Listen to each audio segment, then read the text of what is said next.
അസ്സലാമു അലൈക്കും വറഹ്മത്തുള്ളാഹി. അവസാനത്തെ 10 നിങ്ങൾ ലൈലത്തുൽ ഖദറിനെ പ്രതീക്ഷിക്കണം എന്ന് മുത്തുനബി സല്ലല്ലാഹു അലൈഹി വസല്ലം പറയണ്ടല്ലോ.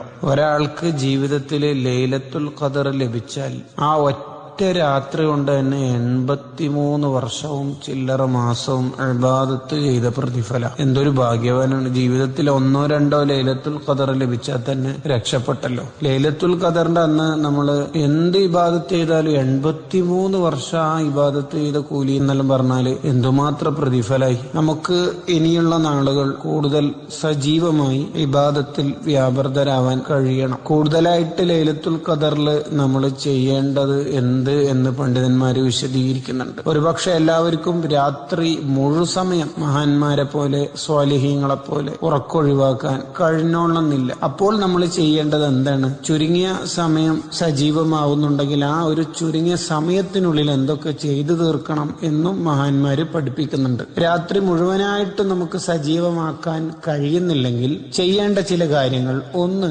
അഫുവിന് വേണ്ടി മാഫിയത്തിന് വേണ്ടി നമ്മൾ ദുആ ചെയ്യണം. അഥവാ അല്ലാഹുമ്മ ഇന്നക അഫുവൻ തുഹിബ്ബുൽ അഫ്വ ഫഅഫു അന്നി എന്ന ദുആ അധികരിപ്പിക്കണം. ലൈലത്തുൽ ഖദർ എപ്പോഴാണ് എന്ന് അറിഞ്ഞാല് ഞാൻ എന്താ ചൊല്ലേണ്ടത് എന്ന് ആയിഷ ബീവി റളിയല്ലാഹു അൻഹ ചോദിച്ചപ്പോഴേ നബി സല്ലല്ലാഹു അലൈഹി വസല്ലം തങ്ങൾ കൊടുത്ത മറുപടിയാണല്ലോ അത്. അപ്പൊ ലൈലത്തുൽ ഖദറിൽ ചൊല്ലൽ ഏറ്റവും കൂടുതൽ പുണ്യകരമായ ദിക്റുകളിൽ ദുആകളിൽ പെട്ട ഒരു ദുആ ആണിത്. രണ്ടാമത്തത്, കൂടുതൽ പ്രതിഫലം കിട്ടുന്ന ചെറിയ ചെറിയ കാര്യങ്ങളുണ്ടാവും. അത് ധാരാളമായിട്ട് ചെയ്യാം. നമുക്ക് ഏതായാലും രാത്രി ഉറക്കൊഴിയാൻ ചിലപ്പോ എല്ലാ രാവുകളിലും അവസാനത്തെ 10 എല്ലാ രാവുകളിലും കഴിഞ്ഞോണമെന്നില്ല. അപ്പൊ കൂടുതൽ പ്രതിഫലം കിട്ടുന്ന ചില കാര്യങ്ങൾ നമ്മൾ ചെയ്യാം. ആയത്തുൽ കുർസി ഖുർആനിലെ ഏറ്റവും ശ്രേഷ്ഠമായ ആയത്താണ് എന്ന് വന്ന ആയത്താണല്ലോ. അത് കുറെ ഓതുക. ഇദാ സുൽസിലത്തി സൂറത്ത് ഖുർആന്റെ പകുതി ആണെന്നല്ലേ 2 വട്ടം ഓതിയ ഒരു ഖത്മ് തീർത്ത കൂലി. അത് നിശ്ചിത എണ്ണം വെച്ച് ഓതുക. സൂറത്തുൽ ഇഖ്ലാസ് ഖുർആനിന്റെ 3/1 അതും കുറെ ഓതുക. പിന്നെ സൂറത്തു കാഫിറൂൻ ഖുർആന്റെ 4/1 എന്ന് വിശേഷിപ്പിക്കപ്പെട്ട ആയത്താണല്ലോ. അതും കൂടുതലായിട്ട് ഓതുക. പിന്നെ 10 ഖത്മ് തീർത്ത പ്രതിഫലവും ഖുർആനിന്റെ ഹൃദയം എന്നൊക്കെ വിശേഷിപ്പിച്ച സൂറത്തു യാസീൻ അതൊരു തവണയെങ്കിലും ഓതാതിരിക്കരുത്. അൽ ബഖറ സൂറത്തിലെ അവസാനത്തെ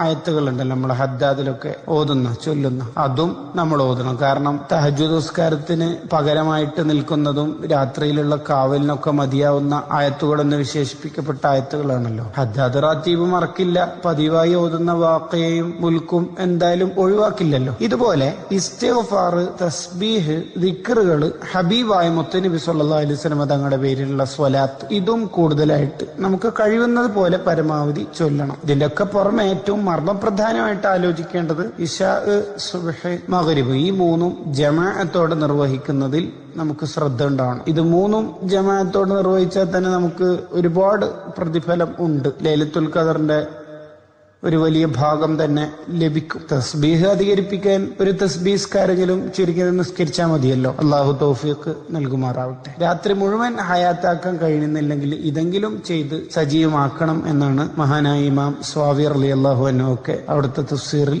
രേഖപ്പെടുത്തുന്നത്. ലൈലത്തുൽ ഖദർ കൊണ്ട് വിജയിച്ച